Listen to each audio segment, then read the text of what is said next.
Hey guys, it's Emily, the controversial mom, and I want to spend a few minutes talking about the SAVE Act. I have seen massive headlines this week talking about how horrible the SAVE Act is, specifically how difficult it is for married women to be able to get ID in order to vote. So let me start there. It is not difficult for women to get ID. Whatever the stupid narrative is from the left that's insinuating women can't figure out how to get accurate legal documents to prove their identification, to further prove that they're US citizens, to further then vote, is absolutely insane. I find it extremely insulting that this is the narrative that the left is pushing. It has nothing to do with married women not being able to vote. The SAVE Act is purely about proving US citizenship. So while, yes, traditionally women get married and they change their names to match their husband's name, changing your name legally is not that difficult of a process. I did it when I got married, and I promise you, it took maybe an hour to process the documents. I had to sit around and wait for updated documents to arrive at home, which took a couple weeks, but really it wasn't that much of an effort. And I lived in a huge city when I did it. If you live in a lot of the rural areas, it's even easier because it's a small town and you can process these things probably online, honestly. But it's not hard. All you have to do is take in your marriage certificate and you change your name, and then your driver's license is updated. Any type of document that you get from that point forward references your married name. And that's all you have to do. That's literally the entire process.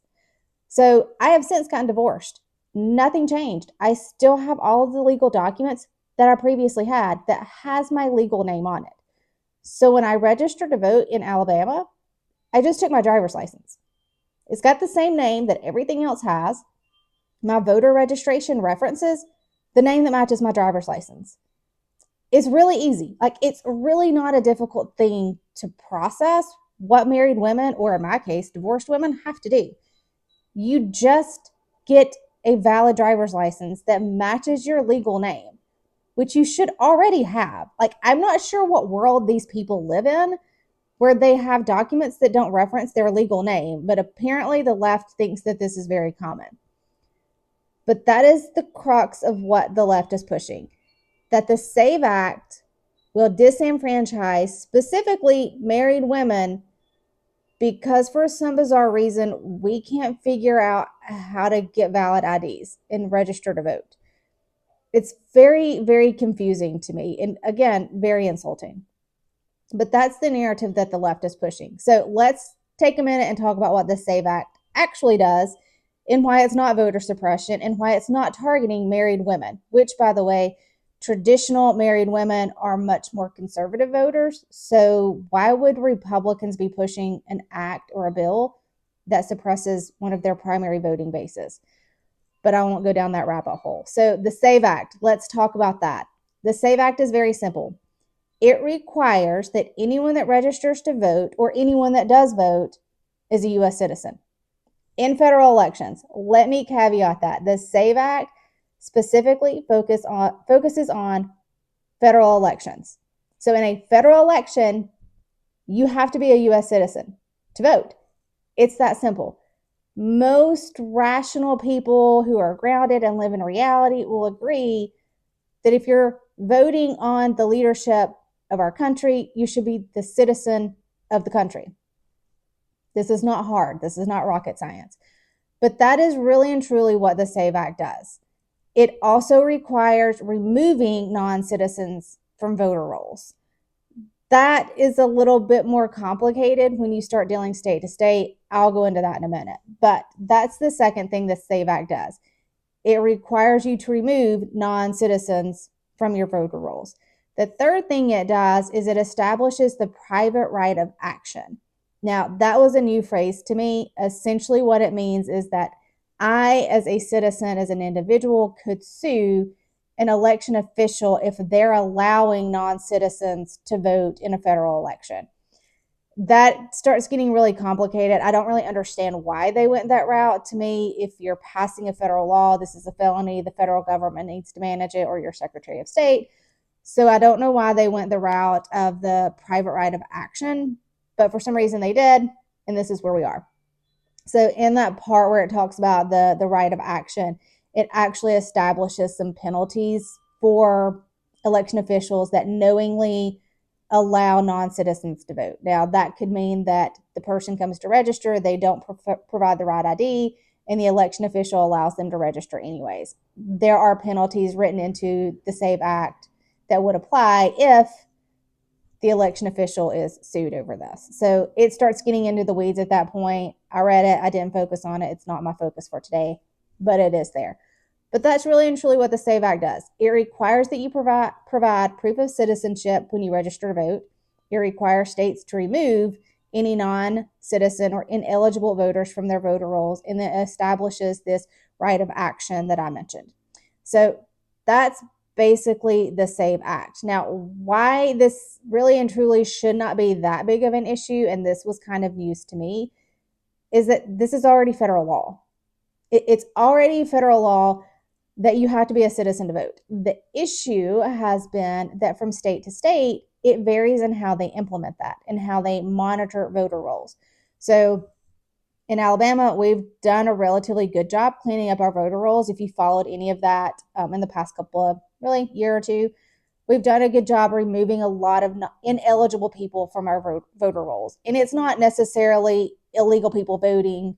It's people that lived in the state and they moved out or something of that nature. And we've cleaned up the voter rolls. So Alabama's taken some good action on that. But you compare that to California, where they're letting anybody and everybody come in and vote regardless of citizenship.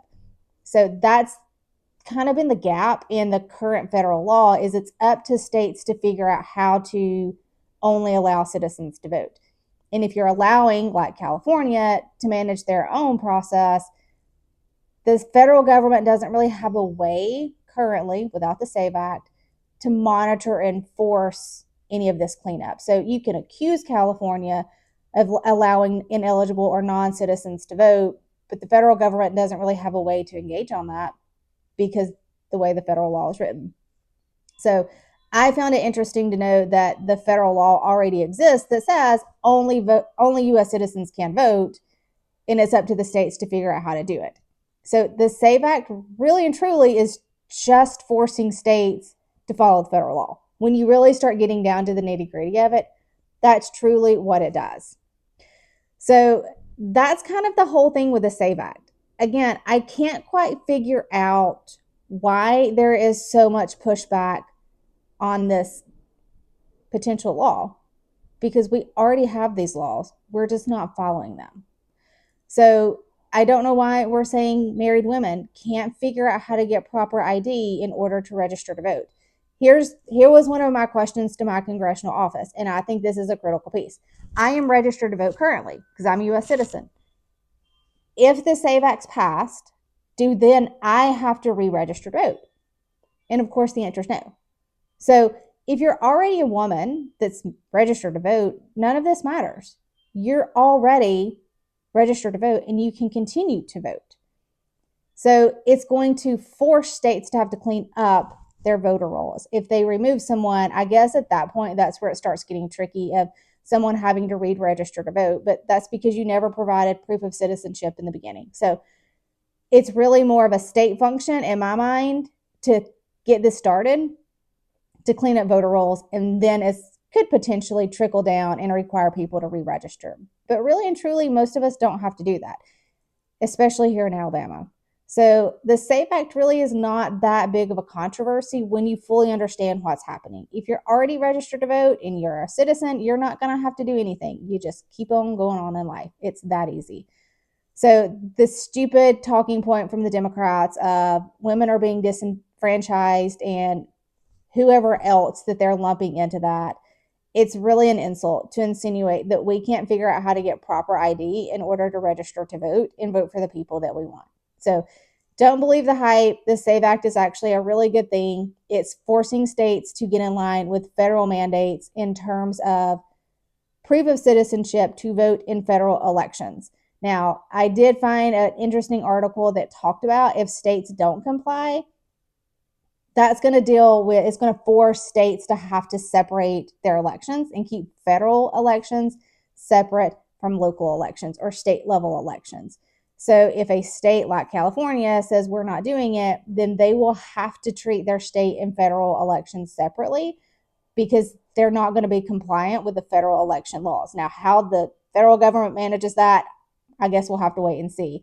But that is the big consequence, really and truly, if states don't comply, is they're going to have to run their elections separately, which will be a disaster. California is already a disaster, so I don't think they need to add fuel to that fire, but it's California, so you never know. So that is the deal with the SAVE Act. It's a really good bill. It does really good things. It protects our federal elections. I think that's the important thing, that it only deals with federal elections. So it helps ensure that only U.S. citizens are voting in the federal elections. And yes, women can still vote. You can still register to vote just like you always have. You just have to have proper documentation, which women are fully capable of doing, despite what the Democrats try to tell you. We're actually smart enough to figure out how to get an ID and go register. So go check out the SAVE Act. Make sure you're following it online. I'm expecting that it'll fly through the remaining process. I think it passed the House this week, and it goes over to the Senate, I think, maybe Monday or Tuesday. So it's a hot topic. It's moving quick. Obviously, Trump supports it. I support it. I think we need it. And I think it'll be good for our country in the long run. So follow along. Make sure you're tracking it. And if you have questions, let us know.